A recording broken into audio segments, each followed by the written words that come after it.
மகரிபு நேரம் வந்த உடனே உங்களுடைய பிள்ளைகளை நீங்க வெளியே அனுப்பாதீங்க.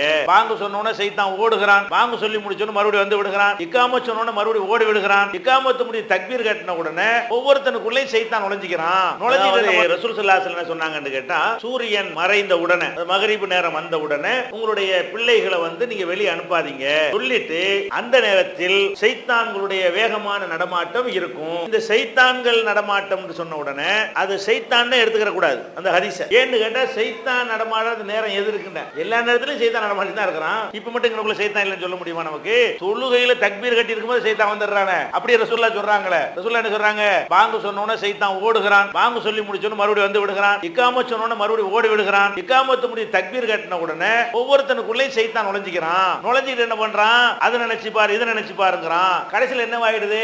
நம்ம எத்தனை ரக்காத்து தொழுதுட்டு இருக்கோம் நமக்கே தெரியாம போயிடுது. இது சைத்தான் பண்ற வேலைங்கிறாங்க. அல்லாஹ் தொழுவுறீங்க, ஈடுபாடா தொழுவணும். எத்தனை ரக்காத் தொழுறோம் நமக்கு டவுட் வந்தா நம்மளுக்குள்ள சைத்தான் நுழைஞ்சிட்டான்னு அர்த்தம். இப்படி ரசூல் ஸல்லல்லாஹு அலைஹி வஸல்லம் என்ன செய்றாங்க சொல்றாங்க. அப்ப சைத்தான் தொழுகைக்கு உள்ள வரைக்கும் இருக்கிறாங்க போது அது என்ன சூரியன் மறைஞ்சவன மட்டும் சைத்தான் வர்றாங்கிறது அவர் டவுட் வருதுல. சைத்தான் எல்லா நேரத்திலும் தான் வர்றான். அதுல சைத்தான் குழந்தைகளை சைத்தான் என்ன செய்வான்? சைத்தானுடைய வேலை இலக்கு பெரிய ஆளுக்கு தான். குழந்தைக்கு பாவம்லாம் கிடையாது.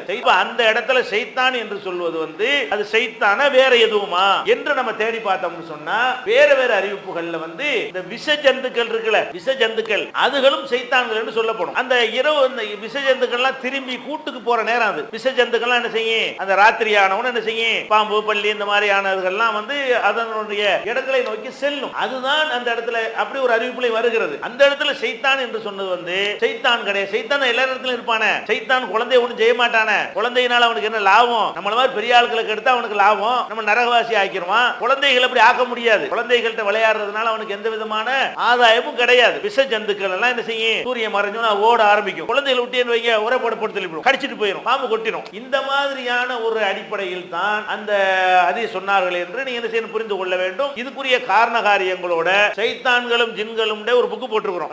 அந்த புக்ல இதனுடைய காரண காரியத்தோட நெஞ்சிருக்கிறோம், விரிவா விளக்கி இருக்க தெரிஞ்சுக்கிறங்க. இப்ப என்னன்னு கேட்டா, தனியா அனுப்புனா தான் இந்த பிரச்சனை.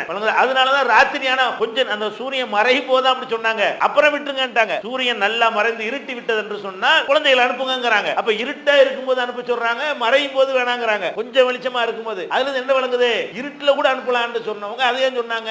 அந்த நேரத்தில் அந்த அடைஞ்சிரும், போக வேண்டிய பிராணிகள் எல்லாம் அடைஞ்சிரும், அதனுடைய புற்றுகளுக்கு போய்விடும். அதனால ராத்திரி அடைந்து விட்டது என்று சொன்னால் அப்ப நீங்க தாராளமா அனுப்பிக்கிறீங்கிறாங்க. அப்ப இதான் காரணம்னு தெரியும் பொழுது நீங்க பெரிய ஆளுக்கு தூக்கிட்டு போனீங்கன்னா பிரச்சனை இருக்காது, ஒழுங்கா பாத்துக்கிறீங்க. குழந்தையை மட்டும் அனுப்புறதெல்லாம் பிரச்சனை. அந்த மாதிரி ஒரு அடிப்படையில் புரிந்து கொள்ள வேண்டும்.